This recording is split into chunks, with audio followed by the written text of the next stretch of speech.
चलना।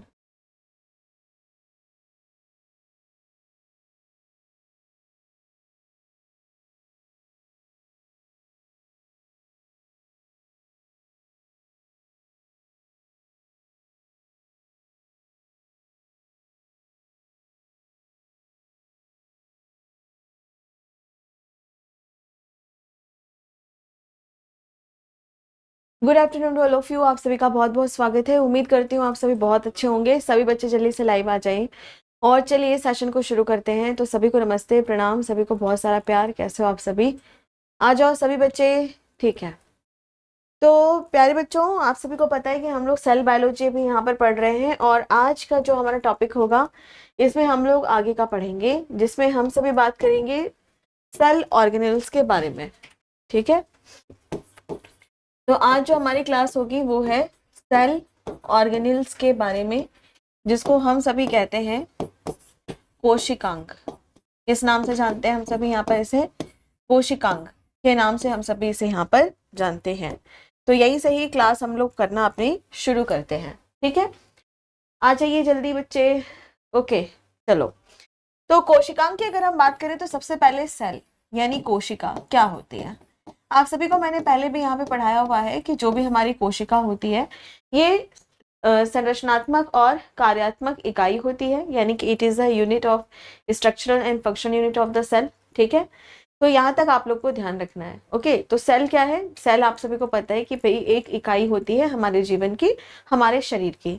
और सेम वही बात यहाँ पर लिखी हुई है कि कोशिका जीवन की संरचनात्मक और कार्यात्मक इकाई होती है।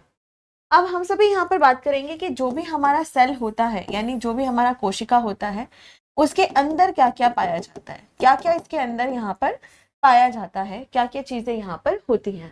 ठीक है, तो सबसे पहले जब कभी भी हम लोग किसी भी सेल को देखते हैं, जब कभी भी हम किसी भी सेल को यहाँ पर देखते हैं, तो जो भी हमारा सेल होगा उसके चारों तरफ आपको ना एक बाउंड्री दिखाई देती है। बाउंड्री मतलब जैसे अगर आप अपने रूम के बारे में बात करते हो, अगर आप अपने घर के बारे में बात करते हो, तो एक बाउंड्री होती है, दीवारों की एक बाउंड्री होती है। बिल्कुल उसी तरीके से अगर आप बात करते हो सेल के बारे में, तो सेल के चारों तरफ एक बाउंड्री होती है और इसको हम सभी कहते हैं प्लाज्मा मेम्ब्रेन। क्या कहते हैं इसको? हम सभी प्लाज्मा मेम्ब्रेन के नाम से जानते हैं, या फिर इसी को ही हम सभी, सॉरी बच्चों, या फिर इसी को हम सभी सेल मेम्ब्रेन भी बोलते हैं। क्या बोलते हैं? इसी को हम सभी सेल मेम्ब्रेन भी बोलते हैं। और अगर हम हिंदी में बात करें तो इसको हम कोशिका झिल्ली या कोशिका कला के नाम से जानते हैं,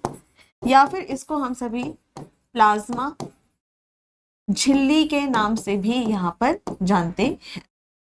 ठीक है, तो सबसे पहले हमने यहाँ पर क्या देखा कि हमने एक यहाँ पर सेल बनाया। जब हम एक कोशिका को देखते हैं, एक सेल को देखते हैं, तो इसके चारों तरफ हमें एक मेम्ब्रेन, एक पतली सी बाउंड्री हमें यहाँ पर दिखाई देती है। और ये पतली सी जो बाउंड्री होती है, इसको हम सभी प्लाज्मा झिल्ली यानी प्लाज्मा मेम्ब्रेन के नाम से यहाँ पर जानते हैं।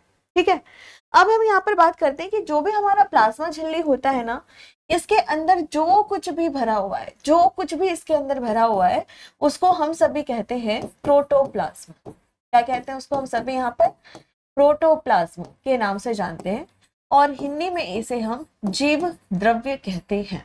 क्या कहते हैं इसको? हम सभी जीव द्रव्य कहते हैं।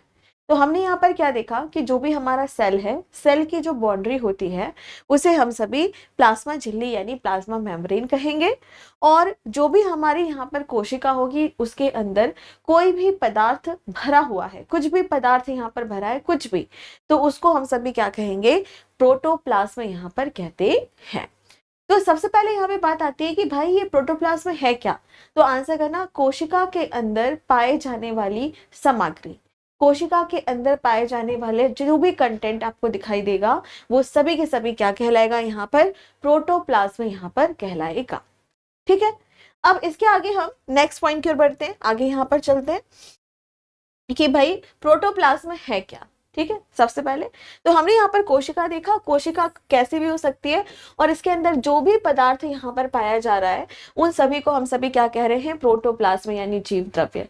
तो जीव द्रव्य होता क्या है, तो जीव द्रव्य एक कोशिका का जीवित हिस्सा होता है जो प्लाज्मा झिल्ली से घिरा हुआ होता है और उसी को ही हम सभी क्या कहते हैं, जीव द्रव्य के नाम से यहाँ पर जानते हैं।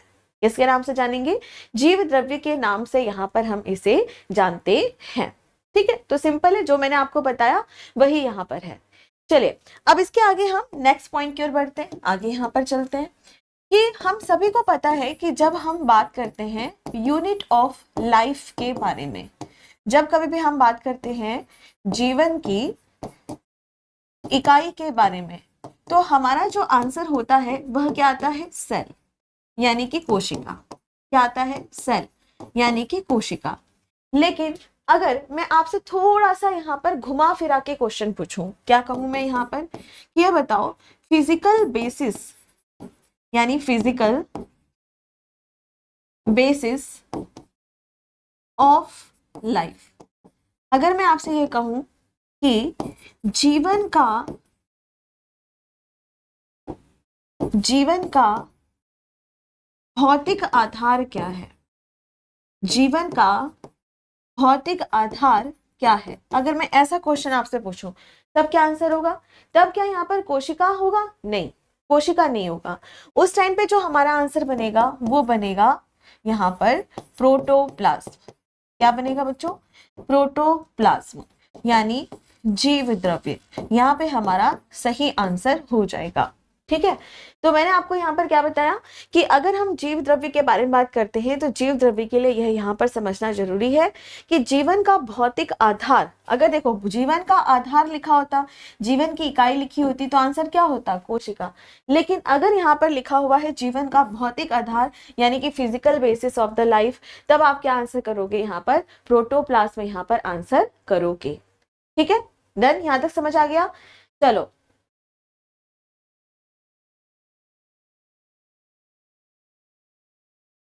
चलिए ठीक है, अब इसके आगे हम नेक्स्ट पॉइंट की ओर यहाँ पर बढ़ते हैं, आगे यहाँ पर चलते हैं।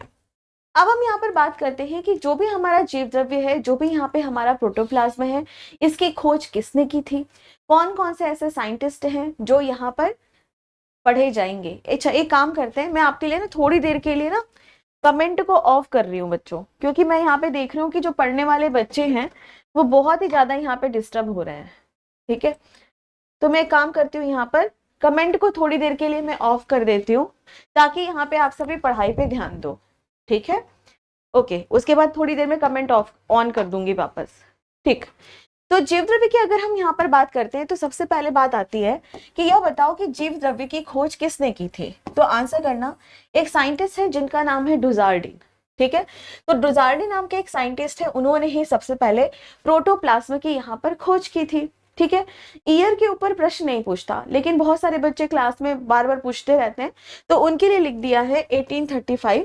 पर मैं आपको बता दूं कि यहाँ से प्रश्न नहीं पूछता, या कहाँ से प्रश्न पूछेगा, वो प्रश्न पूछेगा कि प्रोटोप्लाज्म की खोज किसने की थी, और आंसर आपको क्या करना है, डुजार्डिन नाम के एक साइंटिस्ट ने की थी। और जब इन्होंने प्रोटोप्लाज्म को खोजा था तो उस टाइम पे इन्होंने क्या नाम दिया था, सारोकोड नाम दिया था। क्या नाम दिया था, सारोकोड नाम यहाँ पर इन्होंने दिया था। फिर यहाँ पर काफी टाइम के बाद एक और साइंटिस्ट आते हैं जिनका नाम है पुरकिंजे। क्या नाम है, पुरकिंजे। और फिर पुरकिंजे ने यहाँ पर प्रोटोप्लाज्म शब्द का नामकरण किया था। ठीक है, तो यहाँ पे आपको क्या ध्यान रखना है कि डिस्कवरी करना और नामकरण दोनों यहाँ पे अलग अलग बातें हैं। प्रोटोप्लाज्म की जब हम बात करते हैं तो इसकी डिस्कवरी किसने की थी, डुजार्डिन नाम के एक साइंटिस्ट ने की थी, और इन्होंने इसको नाम दिया था सारोकोड। बाद में एक दूसरे साइंटिस्ट आते हैं जिनका नाम है पुरकिंजे, और पुरकिंजे ने फिर यहाँ पर इसको एक नामकरण दिया, एक नाम यहाँ पर रखा, प्रोटोप्लाज्म। ठीक है, तो आपको क्या ध्यान में रखना है कि सबसे पहले जीवित द्रव्य कोशिका का एक जीवित भाग है, ये चारों तरफ से प्लाज्मा मेम्ब्रेन से घिरा हुआ होता है, और कोशिका के अंदर जो कुछ भी सामग्री होती है उसको हम सभी क्या कहते हैं, जीव द्रव्य यानी प्रोटोप्लाज्म कहते हैं। प्रोटोप्लाज्म को ही हम सभी physical basis of the life यानी जीवन का भौतिक आधार के नाम से भी जानते हैं। नेक्स्ट डुजार्नी नाम के साइंटिस्ट यहाँ पर आते हैं जिन्होंने यहाँ पर इसकी खोज की थी। और ये जो नामकरण है प्रोटोप्लाज्म जो शब्द है यह किसके माध्यम से दिया गया था, पुरकिंजे नाम के एक साइंटिस्ट के द्वारा दिया गया था। ठीक है, अब इसके आगे नेक्स्ट पॉइंट की ओर यहाँ पे बढ़ते हैं, आगे यहाँ पर चलते हैं। आगे जब हम यहाँ पर बात करते हैं कि जैसे कि मैं आप लोगों को पहले भी यहाँ पर बता चुकी हूँ कि protoplasm is the physical basis of the life, यानी कि जो जीवन का भौतिक आधार कौन है, तो आंसर करना प्रोटोप्लाज्म है। लेकिन अगर आपसे यह प्रश्न पूछ ले कि जीवन का भौतिक आधार किसके द्वारा दिया गया था, ऐसे कौन से साइंटिस्ट है जिन्होंने जीवन का भौतिक आधार यह कथन यहाँ पर दिया था, तो आंसर करना है थॉमस हेक्सले। तो हेक्सले नाम के यहाँ पे साइंटिस्ट हैं जिन्होंने क्या दिया, जीवन का भौतिक आधार यह कथन यहाँ पर दिया। ठीक है, इसके बाद आपको यह भी ध्यान में रखना है कि जब हम यहाँ पर किसी भी कोशिका को देखते हैं तो कोशिका के अंदर पूरा का पूरा भाग क्या है, प्रोटोप्लाज्म है। तो जितनी भी जैविक क्रियाएं होंगी, चाहे वह श्वसन की प्रक्रिया हो, चाहे वह रिप्रोडक्शन की प्रोसेस हो, चाहे वह डाइजेशन की प्रोसेस हो, चाहे वो कैसी भी प्रोसेस हो, वो सारी की सारी प्रोसेस क्या कहलाएंगी, जीवंत क्रियाएं कहलाएंगी, सारी की सारी वाइटल एक्टिविटीज कहलाएंगी, जो कि जिंदा रहने के लिए बहुत ज्यादा जरूरी है। तो वो सारी की सारी जो प्रक्रियाएं हैं, जो क्रियाएं हैं, वो कहाँ पर होंगी, इसी प्रोटोप्लाज्म में होंगी। तो सेम यही बात लिखी है कि सभी जैविक क्रियाएं जो होती हैं इसी द्रव्य के अंदर यहाँ पर होती हैं। फिर यहाँ पर बात आती है कि जब हम प्रोटोप्लाज्म को देखते हैं तो यहाँ पर जल का प्रतिशत कितना होता है, पानी का प्रतिशत कितना होता है, तो आंसर करना 80% तक भाग जो यहाँ पर आपको देखने के लिए मिलेगा वह पानी का ही होता है। वो किसका होता है बच्चों, पानी का ही यहाँ पर होता है। ठीक है, तो यहाँ तक सभी को बात समझ आ गई होगी, सभी तक को यहाँ पर बात समझ आ गई होगी। चलो अब जो समझ नहीं आया फटाफट से पूछो।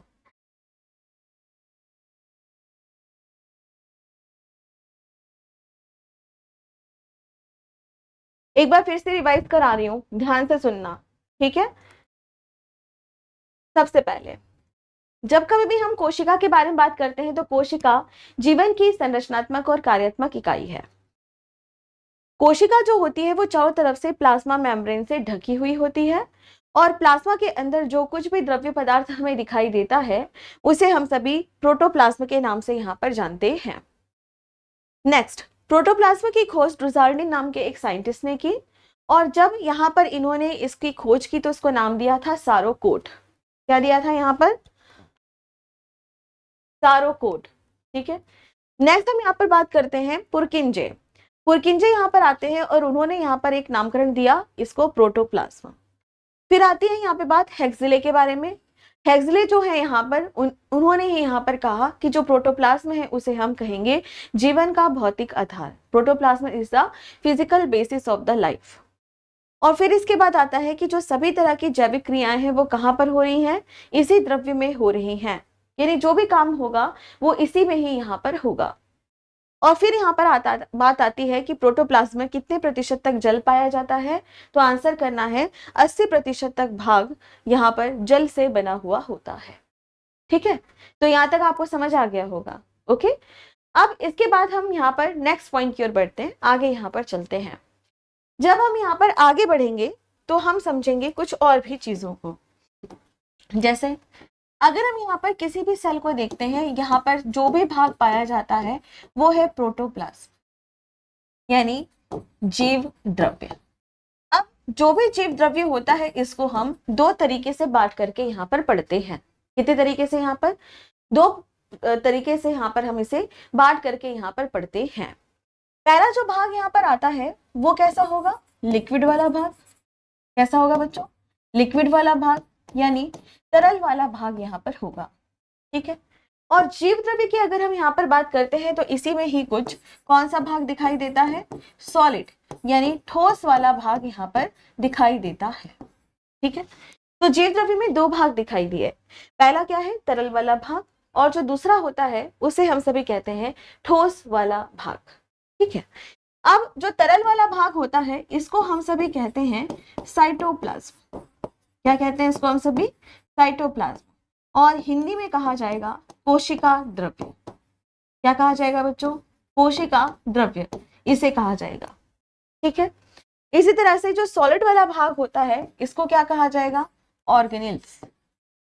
क्या कहा जाएगा बच्चों? ऑर्गेनिल्स यहाँ पे कहा जाएगा, और हिंदी में इसी को हम सभी कोशिकांग के नाम से यहाँ पर जानते हैं। ठीक है, तो हमने यहाँ पर क्या देखा कि जो भी प्रोटोप्लाज्म होता है, जो भी जीव द्रव्य होता है, उसको दो तरीके से यहाँ पर बांटा गया। ठीक है, पहला जो होता है वो है तरल भाग, और जो दूसरा होता है वो है ठोस वाला भाग। सबसे पहले हम यहाँ पर यह देखेंगे कि जो तरल वाला भाग होता है, जो लिक्विड वाला भाग यहाँ पर होता है, उसको हम सभी कहेंगे साइटोप्लाज्म। ओके, और जो दूसरी तरफ होता है जिसको हम कहेंगे सॉलिड वाला भाग, वो क्या कहलाएगा यहाँ पे? कोशिकांग, यानी ऑर्गेनिल वाला भाग यहाँ पर इसको कहा जाता है। यहाँ तक बात समझ आ गई है? ठीक है, अब आज का जो टॉपिक हमारा मेन रहेगा, इसमें हम इन दोनों को ही पढ़ेंगे। किसको? ऑर्गेनिल्स, और साथ में साइटोप्लाज्म को हम सभी यहाँ पर पढ़ेंगे। तो ऑर्गेनिल क्या है? ठोस वाला भाग। तो जब आप किसी भी सेल को यहाँ पर देखते हो, तो सेल के अंदर आपको राइबोसोम्स दिख रहा है, सेल के अंदर आपको माइटोकॉन्ड्रिया दिख रहा है, सेल के अंदर आपको न्यूक्लियस यहाँ पर दिख रहा है, सेल के अंदर आपको लाइसोसोम यहाँ पर दिखाई दे रहा है। तो ये सब क्या है? ये सब हमारे ऑर्गेनिल ही होते हैं, कोशिकांग ही होते हैं, ठोस होते हैं, और कोई ना कोई कार्य करते हुए यह दिखाई देते हैं, और इन्हीं को क्या कहा जाता है? कोशिकांग यहाँ पर कहा जाता है। ठीक है, तो सबसे पहले हम सभी यहाँ पर कोशिकांग के बारे में कुछ चीजों को समझेंगे।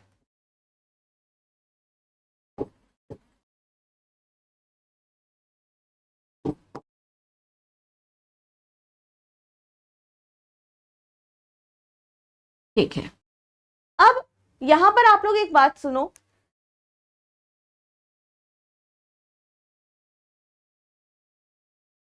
कुछ बच्चे यहाँ पे ना ऐसा है कि पहले से पढ़ के आए हुए हैं, या मुझसे ही पढ़े हैं, या दूसरे टीचर से पढ़े हैं। उनको मैं एक बात कह दूं बेटा, कि जो पढ़ाया जा रहा है उस पर फोकस करो। ठीक है, हाँ, ये बात मैं फिर से कह देती हूँ, जो मैंने आपको कल बताई थी, कि जो यहाँ पे पढ़ाया जा रहा है पहले उस पर फोकस करो। ठीक, अगर आपको मुझसे ज्यादा आता या आपको बहुत आता, तो अभी तक आप सिलेक्शन ले चुके होते। ठीक है, अगर सिलेक्शन नहीं हुआ इसका मतलब आपको नहीं आता। दूसरी बात यह है कि आप इस तरह से जब कमेंट करते हो ना, ठीक है, तो इससे पूरी क्लास डिस्टर्ब होती है, यहाँ तक कि मैं भी डिस्टर्ब होती हूँ। तीसरी बात यह है कि अगर आपको आता ही तो आप शायद बायो की क्लास नहीं करते। ठीक है, तो यहाँ पे सभी बच्चों से मैं यही कहूंगी कि पढ़ाई पे फोकस करो, जो आपको अभी इस टाइम पे पढ़ाया जा रहा है। कोई भी चीज ऐसी नहीं होगी जो छोड़ी जाएगी, पर हर चीज को पढ़ने का एक तरीका होता है। ये मैंने आपको लास्ट 2 क्लासेस से आपको समझा रही हूँ, तो आज फिर से समझा रही हूँ, ये लास्ट टाइम है आपको यह समझाते हुए कि हर चीज को बेटा पढ़ने का एक तरीका होता है। आप जब पहली बार कक्षा में गए होंगे, तो वहां पर जाकर के आप ऐसे नहीं लिखने लगे होंगे, है ना? आ से अनार आपने सीखा होगा, और ए से एप्पल सीखा होगा, और 1 2 3 सीखा होगा, तब आप आगे पहुंचे होंगे। ठीक, तो जो आपको अभी इस टाइम पे समझाया जा रहा है उस पर फोकस करो। ओके, ये लास्ट में बार कह रही हूँ, नहीं तो इसके बाद हमेशा के लिए कमेंट ऑफ ही करवा दूंगी इस बैच का। चलो, तो अब हम यहाँ पर बात करते हैं ऑर्गेनिल के बारे में, कोशिकांग के बारे में। तो चलो यहाँ पर सबसे पहले हम बात करते हैं कुछ टॉफीज के बारे में। ऑन कर दीजिए कमेंट अभी फिलहाल। अब यहाँ पर हम ना कुछ टॉफीज के बारे में यहाँ पर बात करते हैं। आप सभी ने संतरे की गोली खाई है, जैसे आप ट्रेन का सफर यहाँ पर करते हो, बस का सफर करते हो, ठीक है, तो उस टाइम पे आप लोगों ने संतरे वाली गोली खाई होगी। संतरे वाली गोली जो होती है ना, वो कुछ इस तरह से होती है, जिसे कंपेट भी यहाँ पे हम सभी कह देते हैं कई बार। ओके, तो कंपेट की अगर आप यहाँ पे बात करते हो, या फिर आप सभी बात करते हो यहाँ पे संतरे वाली गोली के बारे में, तो ये बताओ कि क्या इसके ऊपर कोई भी रैपर होता है? क्या इसके ऊपर कोई भी आवरण होता है? क्या कोई भी छिलका यहाँ पर होता है? कोई भी आवरण होगा? नहीं, नहीं होता। ठीक है, नहीं होता। तो हम यहाँ पर लिख रहे हैं कि यह कैसा होता है? Without membrane. ये कैसा होता है बच्चों? विदाउट मेम्ब्रेन होता है, और हिंदी में से हम कहेंगे बिना झिल्ली युक्त। बिना झिल्ली युक्त, यानी झिल्ली युक्त यह नहीं होता, झिल्ली युक्त नहीं होता, झिल्ली का अभाव यहाँ पर होता है। ठीक है, तो पहला हो गया ये। ओके, दूसरे नंबर पर हम सभी को यह भी यहाँ पर ध्यान में रखना है कि कुछ टॉफीज ऐसी होती हैं, जैसे आप सभी ने सेंटर फ्रेश खाया है, जो चिंगम आता है, सेंटर फ्रेश आता है ना, सुना होगा। तो जब सेंटर फ्रेश हम सभी खाते हैं तो सेंटर फ्रेश कैसा होता है, यहाँ पे चिंगम कैसा होता है कि एक सेंटर फ्रेश है और सेंटर फ्रेश के चारों तरफ आपको एक रैपर इस तरीके से दिखाई देता है। तो यहाँ पे आप सभी कह सकते हो कि यह कैसा है, यहाँ पे सिंगल मेम्ब्रेन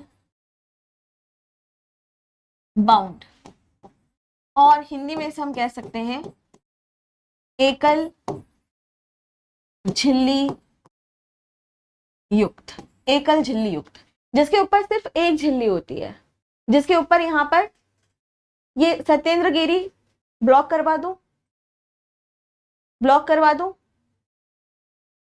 यस और नो, इसी में आंसर करना।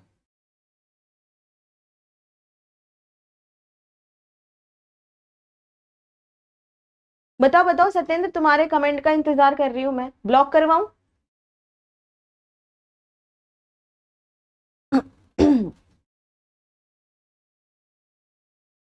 सिकंदर अभी बताऊंगी, सब बताऊंगी, रुक जाओ अभी। ठीक है बच्चों, देखो अगर तुम यहाँ पर ना इस तरह की फालतू की हरकतें करोगे तो फिर यही है कि मैं कमेंट यहाँ पे करा दूंगी बंद। कमेंट इन गधों के बंद कर दो, गंदे हैं ये।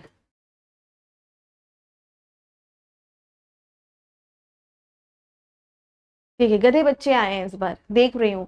इससे पहले वाला जो बैच गया है एलपी का और आरपीएफ वाला बैच, सबसे अच्छा आरपीएफ वाला बैच गया है रेलवे में अभी रिसेंटली। पता नहीं क्या कर रहे हो, क्या हरकतें कर रहे हो ये। ठीक है, अब तीसरी तरफ हम सभी यहाँ पर बात करेंगे एक चॉकलेट के बारे में। ठीक है, एक चॉकलेट के बारे में हम सभी यहाँ पर बात करेंगे। सभी बच्चे ने चॉकलेट खाई होगी। कुछ बच्चे बोलेंगे कि नहीं मैम हमने तो देखी भी नहीं है।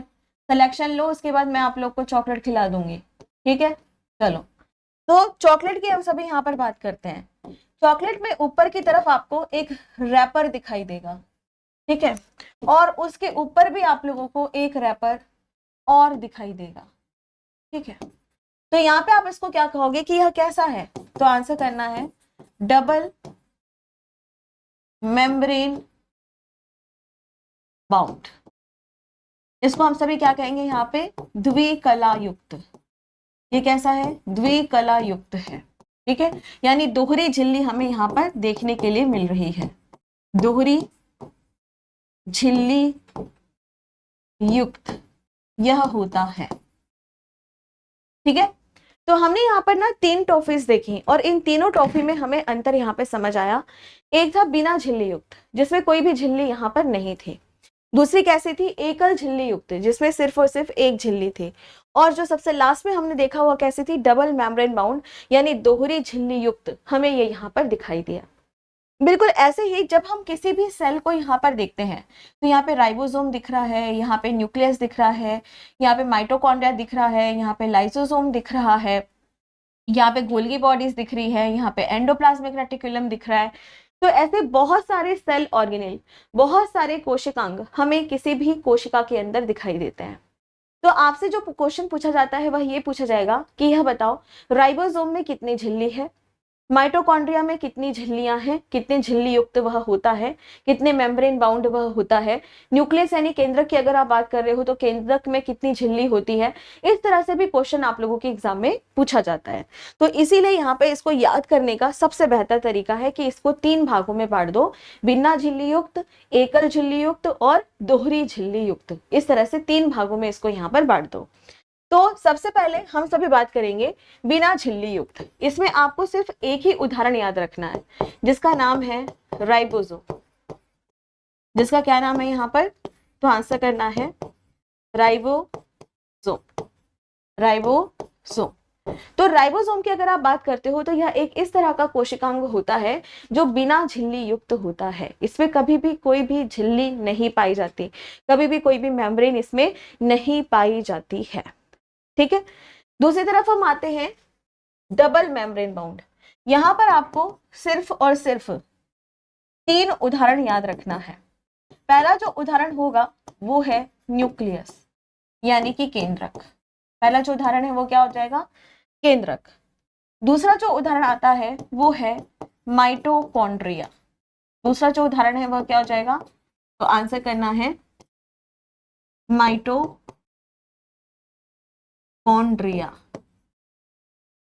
ठीक है, और जो तीसरा यहां पर उदाहरण आपका बनेगा वो हो जाएगा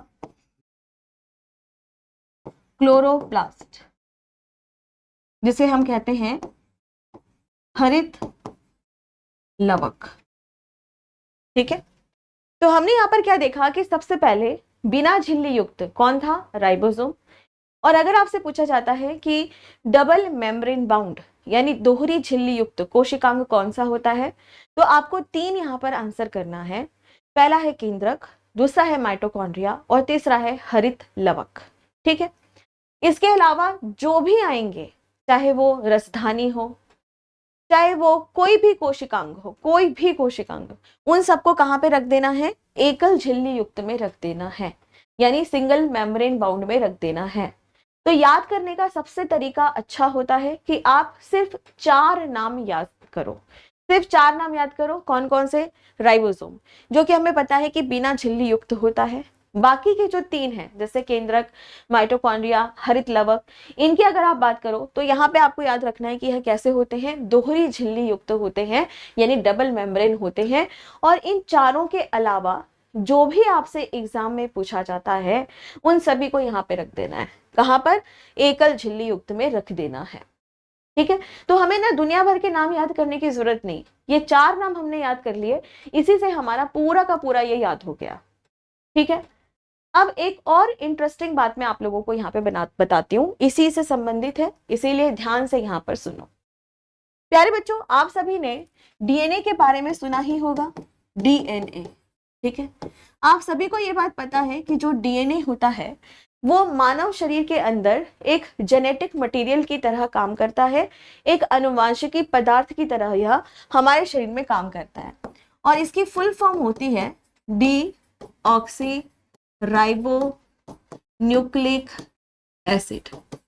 इसकी जो फुल फॉर्म होती है वह क्या होती है, डीऑक्सी राइबो न्यूक्लिक अम्ल, ये इसकी यहां पर फुल फॉर्म होती है। ठीक है, अब अगर आपसे कभी यह पूछा जाए कि जो डीएनए होता है वो कहां पर पाया जाता है, सेल के अंदर, कोशिका के अंदर, तो क्या सभी कोशिका में पाया जाता है? जो हमारा शरीर है, क्या शरीर की हर कोशिका में डीएनए पाया जाता है? हाँ, बिल्कुल पाया जाता है, हर कोशिका में आपको डीएनए यहाँ पर दिखाई देगा। लेकिन कोशिका में कहां पर पाया जा रहा है, ये भी तो क्वेश्चन पूछेगा, तो आंसर करना है इन न्यूक्लियस। तो डीएनए जो होगा वो हमेशा कहां पर पाया जाएगा, इन न्यूक्लियस, यानी केंद्रक में पाया जाता है, केंद्रक में पाया जाता है। केंद्रक में हमेशा न्यूक्लियस पाया जाता है, और ये बात सबको पता है कि डीएनए की फुल फॉर्म होती है डीऑक्सीराइबोन्यूक्लिक एसिड। ये एक आनुवंशिक पदार्थ होता है, यह एक जेनेटिक मटेरियल होता है, और कहां पर पाया जाता है, केंद्रक में पाया जाता है। कहां पे मिलेगा, न्यूक्लियस में, केंद्रक में ये पाया जाता है। पर यहां से क्वेश्चन कई बार यह भी पूछता है कि यह बताइए कि न्यूक्लियस के अलावा और कहां कहां पर ऐसे कौन कौन से कोशिकांग हैं जिसमें यह हमें देखने के लिए मिलेगा। ठीक है, उसने क्या किया, क्वेश्चन में ही लिख दिया कि भाई यह तो न्यूक्लियस में पाया जाता है, पर न्यूक्लियस के अलावा और कहां कहां पर पाया जाता है। तब आंसर आपको करना है कि हमें पता है, और वह कौन सा होगा। पहले नंबर पर आता है माइटोकॉन्ड्रिया। पहले नंबर पर क्या आ जाएगा, माइटोकॉन्ड्रिया।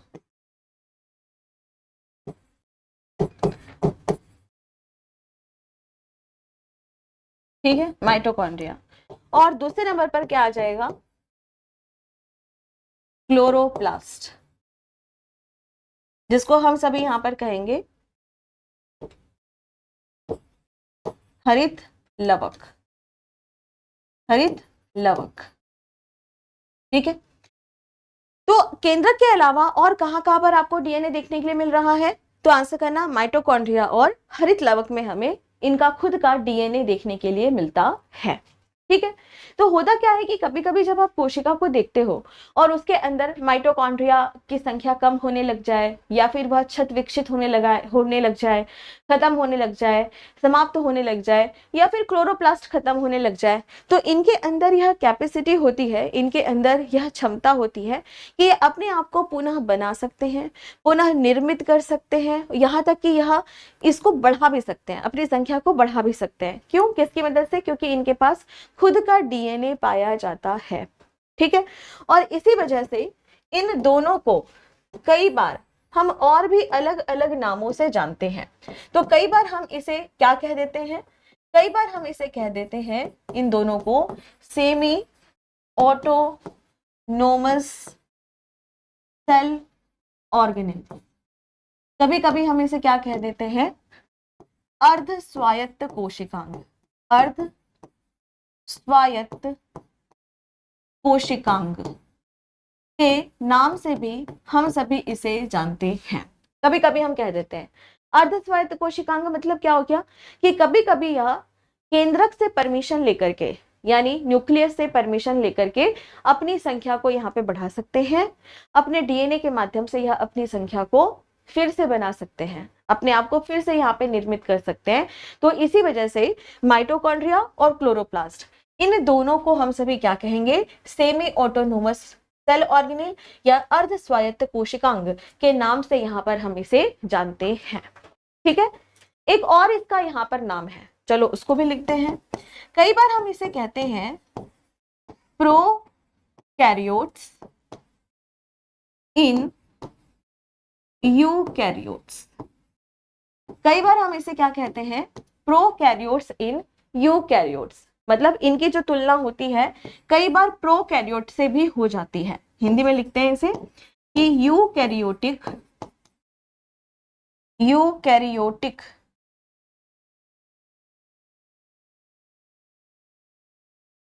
यूकैरियोटिक के अंदर प्रोकैरियोटिक।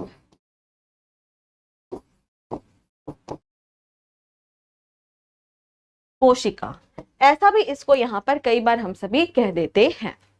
अब यहाँ पे कुछ बच्चों के मन में प्रश्न आ रहा होगा कि मैम यूकैरियोटिक क्या होते हैं, प्रोकैरियोटिक क्या होते हैं? तो अभी उसके बारे में भी पढ़ेंगे। अभी आप सिर्फ इतना ध्यान रखो कि जो डीएनए होता है वह न्यूक्लियस में पाया जाता है, लेकिन अगर पूछे कि न्यूक्लियस के अलावा और कहाँ कहाँ पर मिलेगा, तो आंसर करना माइटोकॉन्ड्रिया और जो क्लोरोप्लास्ट है, हरित लवक है, उसमें भी हमें डीएनए देखने के लिए मिलता है। इसी वजह से इन दोनों को हम सभी क्या कह देते हैं? सेमी ऑटोनोमस सेल ऑर्गेनेल, अर्ध स्वायत्त कोशिकांग कह देते हैं। और इन दोनों की तुलना हम सभी किससे करते हैं? प्रोकैरियोटिक से भी हम सभी इसकी तुलना यहाँ पर कर देते हैं। चलिए कमेंट ऑन कर दीजिए। यहां तक किसी को कोई डाउट है तो पूछिए।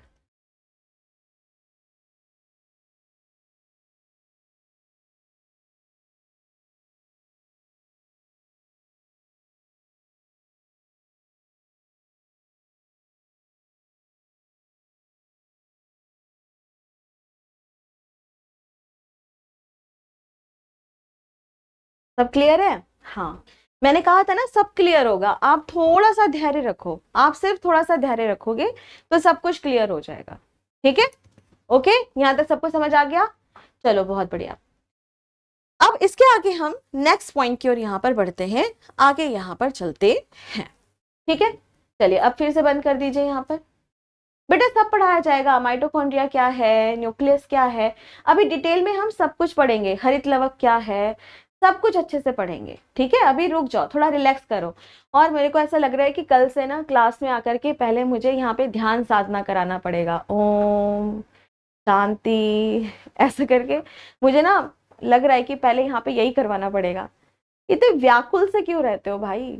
आराम से पढ़ो, धीरे धीरे पढ़ो सब कुछ। चलो कमेंट फिर से बंद कर दो इनके। ठीक है बच्चों, अब यहाँ पर हम आगे बढ़ते हैं।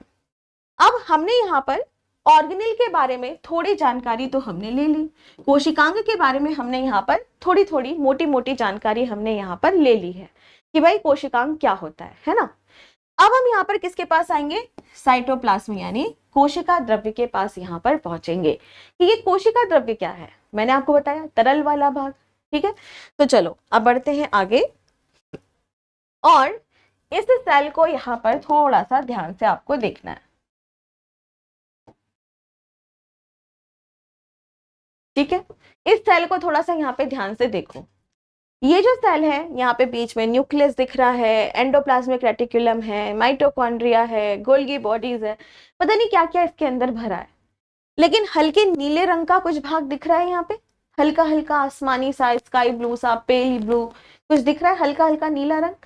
तो इसके अंदर, सेल के अंदर जो द्रव्य भाग भरा हुआ होता है बच्चों, उसी को ही हम सभी क्या कहते हैं, साइटोप्लाज्म कहते हैं। उसी को हम सभी क्या कहते हैं, साइटोप्लाज्म, यानी कोशिका द्रव्य हम इसे यहां पर कहते हैं। और यहां से ना एक या दो ही क्वेश्चन सबसे ज्यादा पूछता है। पहला क्या, कोशिका द्रव्य कैसे दिखाई देता है, किस तरह का यह दिखाई देता है। आंसर करना कि यह जेली की तरह होता है। कैसा होता है यह, जेली की तरह होता है। तो प्रीवियस ईयर उठा के देख लो, यहां से क्वेश्चन पूछा है। ठीक है, क्या पूछा है कि साइटोप्लाज्म की कोशिका के अंदर जो जेली की तरह संरचना दिखाई देती है, जेली की तरह जो पदार्थ भरा हुआ होता है, उसका क्या नाम होता है। और आपको सीधे सीधे आंसर करना है साइटोप्लाज्म। क्या आंसर करोगे यहाँ पे, साइटोप्लाज्म। तो जो भी हमारी कोशिका होती है उसके अंदर जेली की तरह जो संरचना होती है उसको हम सभी क्या कहते हैं, साइटोप्लाज्म के नाम से यहाँ पर जानते हैं। ठीक है, अब बच्चों आप सभी को ये बात बहुत अच्छे से पता होगा कि जब हम अपनी बॉडी को देखते हैं, हमारे शरीर को देखते हैं, तो हमें ऑक्सीजन की जरूरत होती है। किसकी जरूरत होती है, ऑक्सीजन की जरूरत होती है। हम जो श्वसन करते हैं, हम जो रिस्पायरेशन करते हैं, उसमें भी ऑक्सीजन की जरूरत होती है, बिल्कुल होती है। हमारी कोशिका में श्वसन कौन करता है, माइटोकॉन्ड्रिया करता है, पर उसको भी ऑक्सीजन की जरूरत होती है। लेकिन अगर मैं यह कह दूं कि ऑक्सीजन की उपस्थिति में जो होने वाला श्वसन है उसको क्या कहा जाता है, हम सभी क्या कर रहे हैं, ऑक्सीजन की उपस्थिति में श्वसन करते हैं, रिस्पायरेशन करते हैं, तो उसे कहा जाता है एरोबिक रिस्पायरेशन, यानी वायवीय श्वसन कहते हैं। कि ऑक्सीजन की उपस्थिति में हम सभी क्या कर रहे हैं, श्वसन यहाँ पर कर रहे हैं, वायवीय श्वसन कर रहे हैं। और कोशिका के अंदर भी ऑक्सीजन की आवश्यकता होती है। माइटोकॉन्ड्रिया जो होता है वह वायवीय श्वसन करता है, ऑक्सीजन की उपस्थिति में श्वसन करता है। ठीक है, मोटी मोटी बात ये हमें पता है। लेकिन आजकल अगर आप मॉक टेस्ट लगाओगे और आज के टाइम पे आप देखोगे तो पिछले 2 सालों से एक क्वेश्चन बहुत ही ज्यादा फेमस हो रहा है कि कोशिका के अंदर ऐसा कौन है जो एनएरोबिक रिस्पायरेशन करता है, अवायवीय श्वसन करता है। इसका मतलब कि ऑक्सीजन नहीं है फिर भी वह श्वसन जैसी प्रक्रिया कर रहा है, और वह कोशिका में कहां पर होता है। ठीक है, तब आपको क्या आंसर करना है, कोशिका द्रव्य। ठीक है, तो यहाँ पे आप क्या देखोगे बच्चों कि यह कैसे प्रोसेस करता है, एनएरोबिक रिस्पायरेशन करता है। और हिंदी में से हम क्या कहेंगे कि यह अवायवीय श्वसन करता है, अवायवीय श्वसन करता है। तो यहां से स्पेशली प्रश्न पूछा जाता है, 2 प्रश्न, कि वायवीय श्वसन कौन कर रहा है, माइटोकॉन्ड्रिया, एरोबिक कौन कर रहा है, माइटोकॉन्ड्रिया। और यहां से आजकल बड़ा प्रश्न पूछने लगा है कि एनएरोबिक रिस्पायरेशन कौन करता है कोशिका के अंदर, अवायवीय श्वसन कहां पर होता रहता है कोशिका के अंदर। तो आंसर करना कि साइटोप्लाज्म यानी कोशिका द्रव्य में ही होता रहता है, कि ऑक्सीजन नहीं है फिर भी यह श्वसन जैसी प्रक्रिया यहाँ पर करता रहता है। अब यहाँ पर वाटर तो होगा, यहाँ पर जल तो होगा, हाँ बिल्कुल होगा। कितना होगा, तो हमारे शरीर में जल का प्रतिशत कितना होता है बच्चों, 70 से 72% जल होता है। बिल्कुल उसी तरीके से अगर आप साइटोप्लाज्म को देखते हो ना, तो साइटोप्लाज्म के अंदर आप देखोगे लगभग 90% के आसपास आपको जल देखने के लिए मिलता है। कितना मिलेगा आपको यहाँ पर, लगभग 90% के आसपास आपको यहाँ पर जल देखने के लिए मिलता है। ठीक है, क्योंकि ये किसका बना हुआ है, लिक्विड, फ्लूइड, तरल पदार्थ यह है।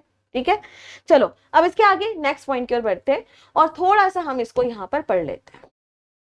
तो क्या लिखा है कि साइटोप्लाज्म एक घोल होता है जो प्रत्येक कोशिका के अंदर भरा हुआ होता है और प्लाज्मा झिल्ली से यहाँ पर यह भरा हुआ होता है। दूसरा, किसी भी कोशिका के अंदर जेली की तरह जो संरचना दिखाई देती है उसी को हम सभी कोशिका द्रव्य कहते हैं। यह अवायवीय श्वसन करता है। और अगर हम यहाँ पर पानी के प्रतिशत को देखते हैं, वाटर के प्रतिशत को देखते हैं, तो लगभग 90% तक पानी हमें कहाँ पर दिखता है? साइटोप्लाज्म के अंदर यहाँ पर दिखाई देता है। ठीक है, अब इसकी हिस्ट्री की भी बात कर लेते हैं भाई, कि जो साइटोप्लाज्म है इसकी खोज किसने की थी? ये भी तो पूछ सकता है एग्जाम में कि ये बताओ कि साइटोप्लाज्म की खोज किसने यहाँ पर की थी। तो आंसर करना है कि रॉबर्ट हुक नाम के एक साइंटिस्ट हैं, उन्होंने ही यहाँ पर साइटोप्लाज्म की खोज की है। रॉबर्ट हुक कौन है? वही जिन्होंने कोशिका की खोज की थी, जिन्होंने सेल की यहाँ पर खोज की थी, है ना। तो रॉबर्ट हुक ही यहाँ पर वही साइंटिस्ट है जिन्होंने 1665 में कोशिका की खोज की थी। तो इन्होंने साथ में साइटोप्लाज्म की भी खोज यहाँ पर की थी।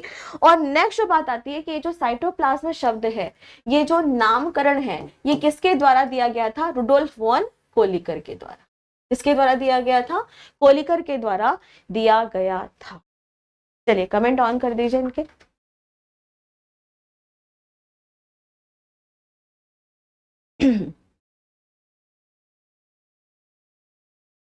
ठीक है,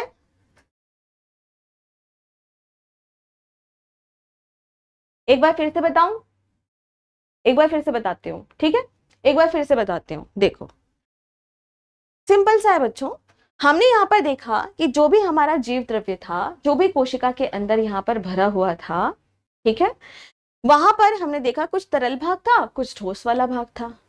जो तरल भाग यहाँ पर दिखाई दे रहा था उसको हम कह रहे थे कोशिका द्रव्य। क्या कह रहे थे उसको हम सभी यहाँ पर? कोशिका द्रव्य। ठीक है, और जो कोशिका द्रव्य की अगर आप यहाँ पर बात करते हो तो जो कोशिका द्रव्य होता है वह कहाँ पर पाया जाता है? सेल के अंदर पाया जाता है। ये कैसा होता है? जेली की तरह होता है। किसकी तरह होगा?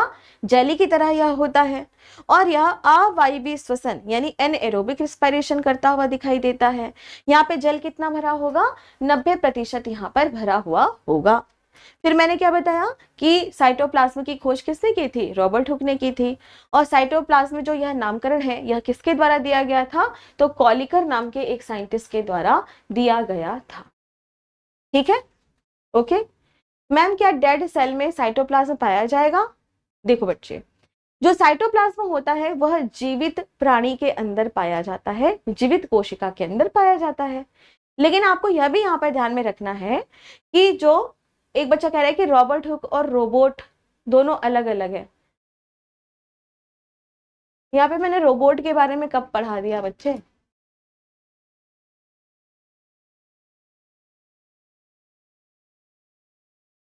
ठीक है, तो मैं आपको ये बता रही हूं कि जो रॉबर्ट हुक है हमारे, जिन्होंने यहाँ पर 1665 में कोशिका की खोज की थी, ठीक है, उन्होंने ही यहाँ पर साइटोप्लाज्म की भी खोज की। ठीक है, और एक चीज और बताती हूँ कि जब इन्होंने खोज की थी तो इन्होंने डेड सेल की खोज की थी। किसकी? डेड सेल की यहाँ पर खोज की थी।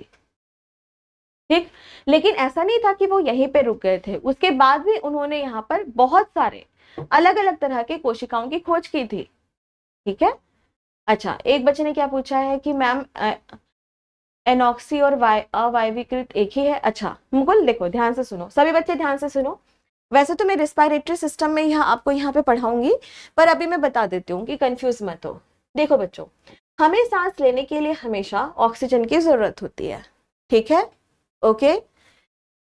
तो जब हम ऑक्सीजन की उपस्थिति में श्वसन करते हैं तो उसे कहा जाता है एरोबिक रिस्पायरेशन, यानी वायवीय श्वसन कहा जाता है।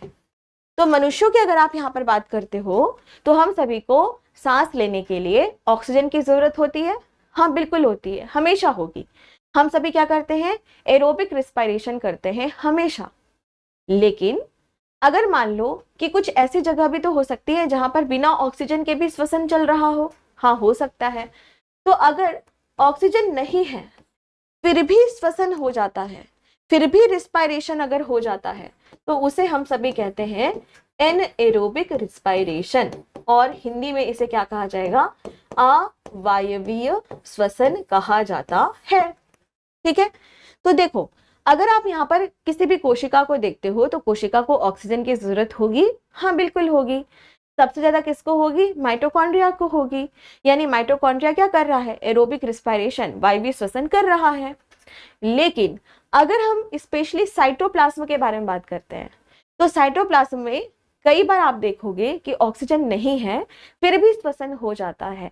तो यहां से आजकल कैसा क्वेश्चन पूछने लगा है कि सेल के अंदर ऐसा कौन सा सेल ऑर्गेनेल है जो बिना ऑक्सीजन की उपस्थिति में भी श्वसन करता है, यानी एनएरोबिक रेस्पिरेशन करता है। तब आंसर क्या करना है? साइटोप्लाज्म। बच्चों, अगर आप नॉर्मली अपने शरीर को देखते हो तो हमें भी ऑक्सीजन की जरूरत है, हमारे लिए ऑक्सीजन जरूरी है। लेकिन अगर हम अपनी मसल्स के बारे में बात करते हैं, मांसपेशियों के बारे में बात करते हैं, तो मांसपेशियां हमारा ही तो हिस्सा है, लेकिन मांसपेशियों में भी किस तरह का रिस्पायरेशन आपको देखने के लिए मिलेगा? एनएरोबिक रिस्पायरेशन, अवायवीय। ठीक है, चलो यहां तक कोई डाउट है? पूछो फटाफट से, पूछो बेटा। हाँ तो देखो, जैसे मैं पढ़ा देती हूँ ना, उसके बाद फिर आप डाउट यहाँ पर पूछोगे ना, ठीक है? ओके, तो फिर कोई दिक्कत नहीं है, आप तुम लोग अपने डाउट आराम से यहाँ पर पूछो, ठीक है? एक लड़का क्या कह रहा है? प्रशांत, एक सेकेंड रुकना। How to download study material, can you please guide? Madam, I have asked you multiple time but you are not giving the answer and frequently you ignore me, this is not acceptable. Prashant, acceptable तो बहुत सारी चीज नहीं है, like your behaviour. जिस तरह से आप यहाँ पे डोमिनेंसी शो कर रहे हो, 2 मिनट में ब्लॉक करके क्लास से भगा दूंगी, है ना? लेकिन यहाँ पर एक चीज मैं आपको बताना चाहती हूँ कि मैंने एक रूल सेट किया है। क्या रूल सेट किया है? कि जब मैं आपको पढ़ा दूं उसके बाद आप कमेंट करो। आप क्लास के बीच में क्यों कमेंट कर रहे हो? सबसे बड़ी गलती तो आपकी ये है। पर मैं भी तो एक्सेप्ट करके चीजों को चल रही हूँ ना, है? और मल्टीपल टाइम आप कमेंट क्यों कर रहे हो? इसका यही मतलब है कि क्लास को आप ही यहाँ पे खराब कर रहे हो। तो बेटा पहले बोलने का तरीका सीख लो, फिर आना, ठीक है? तुमने अभी जहाँ पे प्रवेश किया है ना, वहां पे हम पीएचडी करके बैठे हैं, ठीक है? ओके। अच्छा, एक बच्चे ने पूछा कि मैम 80% वाटर प्रोटोप्लाज्म में और साइटोप्लाज्म में 90% वाटर, इसका क्या मतलब है? चलो इसका भी मतलब हम देखते हैं। देखो बच्चों, सिंपल है। प्रोटोप्लाज्म जो भी कोशिका है, कोशिका के अंदर क्या भरा हुआ है? प्रोटोप्लाज्म भरा हुआ है। प्लाज्मा बिल्कुल अलग चीज होती है सिकंदर, ठीक है? वो अलग चीज है, अभी बताती हूँ, रुक जाओ यहाँ पर। तो सबसे पहले हमने क्या देखा यहाँ पर कि एक सेल यहाँ पर है, एक कोशिका यहाँ पर है, ठीक है? और कोशिका के अंदर अगर आप सभी देखो तो यहाँ पे जो जल भरा हुआ है, मतलब प्लाज्मा में जो जल भरा हुआ है, वह कितना है बच्चों? यहाँ पर 80% है। क्या है? 80% यहाँ पर भरा है, ठीक? लेकिन इसी में ही मैं क्या कह रही हूँ कि साइटोप्लाज्म है, और साइटोप्लाज्म में कितना है? यहाँ पे 90% है, ठीक? तो 80% इसमें पूरा भरा है, 80% के ही कुछ भाग में 90% आपका क्या भरा है? यहाँ पर जो साइटोप्लाज्म है उसमें 90% आपका साइटोप्लाज्म है, ठीक है? मैम बुक भी लेनी होगी? नहीं, बुक लेने की जरूरत नहीं है बेटा, ठीक है? ओके। डीएनए अलग चैप्टर है, डीएनए आरएनए ये दोनों अलग अलग चैप्टर है, ठीक है? पावर हाउस किसे कहते हैं? माइटोकॉन्ड्रिया को। ये सब कुछ आपको समझाया जाएगा, रिलैक्स रहो। पुरकिंजे का पूरा नेम भी पूछता है मैम? नहीं, नहीं पूछता, लेकिन मैंने लिखा हुआ है, ठीक है? आप चाहो तो यहाँ से देख के टाइप कर सकते हो, लिख सकते हो।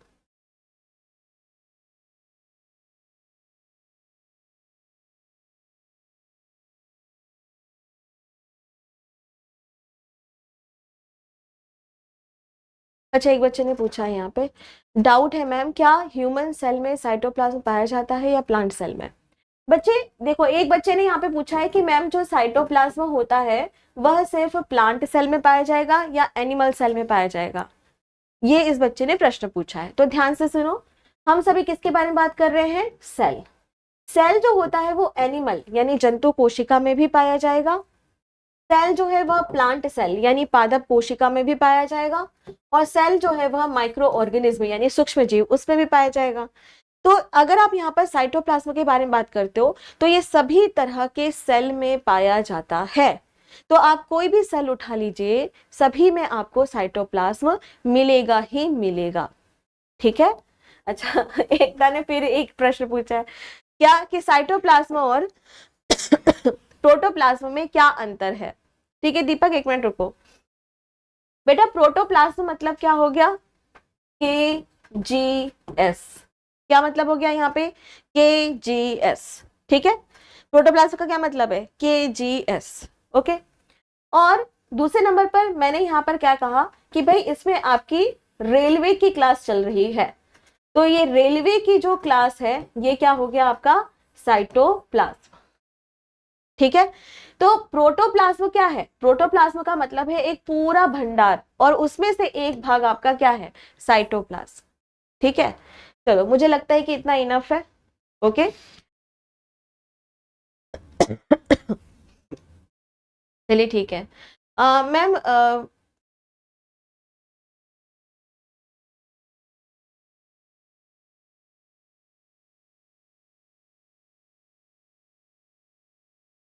अच्छा थैंक यू बेटा, थैंक यू सभी बच्चों को थैंक यू। ठीक है चलो हो गया डन। ठीक है बच्चों तुम लोग देखो, एक बात मैं यहाँ पे कहना चाहती हूँ, ठीक है, कि जो भी मैं आपको पढ़ा रही हूँ ना, धीरे धीरे धीरे धीरे धीरे धीरे धीरे धीरे करके आप लोग पढ़ना उसको शुरू करो। ऐसे बिल्कुल मत करो, जैसे मैंने अगर माइटोकॉन्ड्रिया का नाम लिया तो सभी बच्चे यहाँ पे बोलने लगे पावर हाउस पावर हाउस। ऐसे नहीं पढ़ना है, इसको कैसे पढ़ना है, जैसे अभी हमने यहाँ पर क्या पढ़ा, प्रोटोप्लाज्म पढ़ा है ना, तो प्रोटोप्लाज्म के अंदर हमने क्या पढ़ा, यहाँ पे ऑर्गेनेल क्या होते हैं, साइटोप्लाज्म क्या होते हैं। तो सबसे पहले हमने साइटोप्लाज्म यहाँ पर समझा, फिर ऑर्गेनेल्स हमने यहाँ पर समझा। अब ऑर्गेनेल्स की अगर आप यहाँ पर बात करते हो तो फिर बात आती है कि भाई कोशिका भित्ति क्या होता है। ठीक है, फिर आता है यहाँ पे कि प्लाज्मा मेम्ब्रेन यानी कि सेल मेम्ब्रेन क्या होता है। ओके, फिर आता है यहाँ पे कि भाई ये बताओ माइटोकॉन्ड्रिया क्या होता है, फिर यहाँ पर आता है कि न्यूक्लियस क्या होता है। तो ऐसे फिर हम सभी क्या करेंगे कि जो भी ऑर्गेनेल यहाँ पर होते हैं, ठीक है, उसको धीरे धीरे करके हम एक एक करके यहाँ पर पढ़ना शुरू करते हैं। ठीक है, तो ऐसा नहीं है कि आप आओगे और सब कुछ एकदम से समझ आ जाएगा, ऐसा नहीं है। ठीक है चलिए, तो आज के सेशन को हम सभी इतना ही रखेंगे। कल इसके आगे हम पढ़ेंगे सेल वॉल, फिर plasma membrane, cell wall, mitochondria, nucleus, ऐसे करके हम एक एक तरीके से यहाँ पर पढ़ना शुरू करेंगे। ठीक है, कल तक जो भी क्लास आपकी हो गई है उसके पीडीएफ मैंने अपलोड कराने के लिए दे दी है, अभी थोड़ी देर के बाद आपको शो होने लगेगा। ठीक है चलिए, तो नेक्स्ट क्लास में कल फिर से मिलते हैं। आप सभी तब तक अपना ख्याल रखिए। एक बच्चा कह रहा है कि चैप्टर कब कंप्लीट होगा, बेटा अभी 1 वीक लगेगा इस चैप्टर को करने के लिए, क्योंकि ये काफी लेंथी चैप्टर है। ठीक है चलो, तो नेक्स्ट क्लास में मिलते हैं। आप सभी तब तक अपना ख्याल रखो। Thank you so much, take care, bye bye, जय हिंद जय भारत।